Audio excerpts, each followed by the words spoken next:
नमस्कार दोस्तों, मैं उज्ज्वल गौतम, इतिहास विषय का शोधार्थी।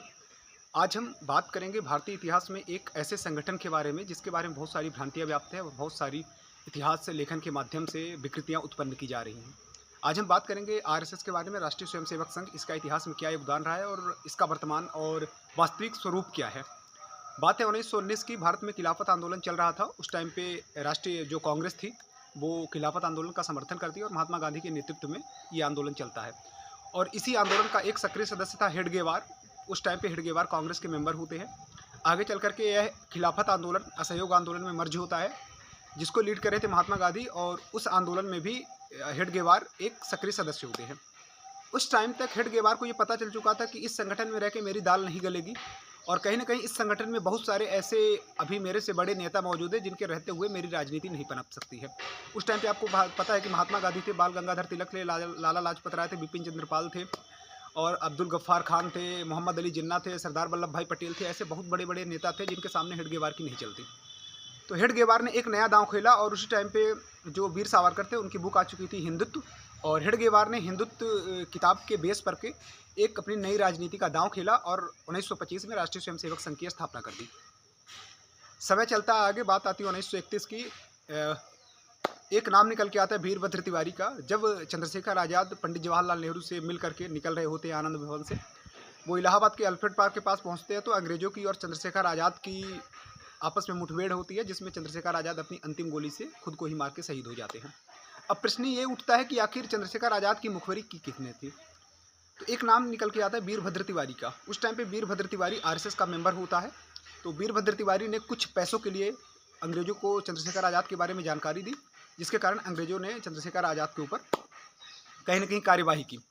आगे चल के एक भगत सिंह का मुकदमा होता है। आपको याद होगा कि भगत सिंह को फांसी की सजा दी गई थी।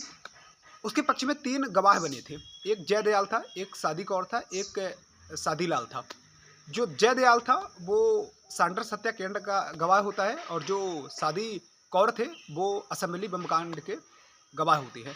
तो कहीं ना कहीं चंद्रशेखर आज़ाद, भगत सिंह, इन महान क्रांतिकारियों को मरवाने वालों में हिंदूवादी संगठनों का बहुत बड़ा योगदान था, और कहीं ना कहीं इनको मरवाने वाले भी हिंदूवादी थे। आपको पता होगा कि भगत सिंह को बचाने वाला जो वकील था आसफ अली था, एक मुस्लिम था, और भगत सिंह का जो मुकदमा चल रहा था मिर्जा आगा हैदर के कोर्ट में चल रहा था। मिर्जा आगा हैदर ने भगत सिंह को के खिलाफ मतलब कि सजा देने से मना कर दिया था, इसलिए मिर्जा आगा हैदर को उस पीठ से निलंबित कर दिया गया था।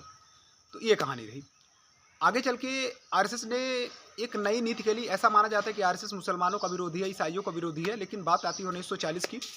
जब आरएसएस अपने दम पे सरकार नहीं बना पा रहा था, तो उसने आपके बंगाल वाले एरिया में, सिंध वाले एरिया में और पश्चिमोत्तर प्रांत में इसने मुस्लिम लीग के साथ मिलकर के सरकार बनाई, और बाकायदे उस सरकार को चलाया भी।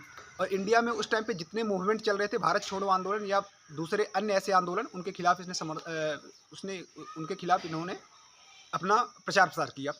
बात आती है उस टाइम पे उत्तर प्रदेश में आरएसएस की एक शाखा ने लगभग 1.5 लाख सैनिक भर्ती कर लिए थे। सुभाष चंद्र बोस, आपको पता होगा कि उस टाइम पे सुभाष चंद्र बोस ने क्या किया था। समय आगे चलते चलते आ गया है 1943-44 के आसपास का। सुभाष चंद्र बोस अंडमान निकोबार और मणिपुर वाले एरिया में आ चुके थे। तब अंग्रेजों ने आरएसएस से मदद मांगी कि उन्होंने जो सैनिक भर्ती किए हैं उनको हमें दीजिए, और उनको हम वहाँ तैनात करेंगे जहाँ सुभाष चंद्र बोस की फौजें लड़ रही हैं। आरएसएस ने इस बात का सपोर्ट किया, और उन्होंने अपने सैनिक को दे दिया सुभाष चंद्र बोस के खिलाफ लड़ने के लिए।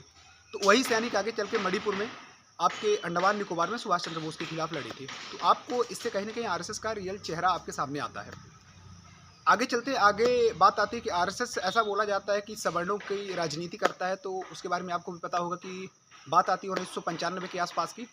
जिस बीएसपी ने नारा दिया था कि तिलक, तलवार और तराजू इनको मारो जूते चार, इस टाइप का जो नारा चला था, उसी बसपा के साथ, मायावती के साथ मिलकर के बीजेपी ने अपनी सरकार 1995 में उत्तर प्रदेश में बनाई थी।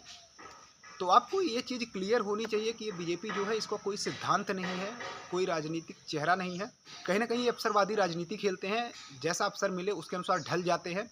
ये पहले, अच्छा आपको पता होगा कि सावरकर को अंग्रेजों से बाकायदे हर महीने पेंशन भी मिलती थी। सावरकर को जो सज़ा हुई थी, 2 बार सज़ा हुई थी 25-25 वर्षों के लिए, अलग अलग समय काल के लिए, मतलब टोटल 50 वर्षों की सज़ा हुई थी। लेकिन सावरकर ने अपने, जब उनको सेलुलर जेल अंडमान निकोबार में भेजा गया था, उसके 10 वर्षों के अंदर उन्होंने पहला अपना माफ़ीनामा लिख दिया था, और उन्होंने लिखा कि हम अपने माता पिता के साथ गद्दारी क्यों करेंगे, हमें एक बार छूट दीजिए। हम बिल्कुल पॉलिटिकल गतिविधियों में नहीं सम्मिलित होंगे। तो सावरकर ने इस तरह कुल 7 माफ़ीनामे लिखे थे, जिनका आज भी इतिहास में प्रमाण मिलता है।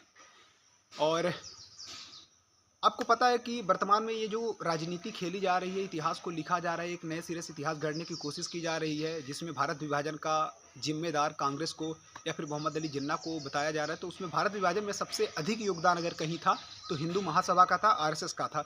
क्योंकि इन लोगों ने मुसलमानों के खिलाफ ऐसी नीतियाँ अपनाई जिससे उनके मन में असुरक्षा का भय उत्पन्न हुआ।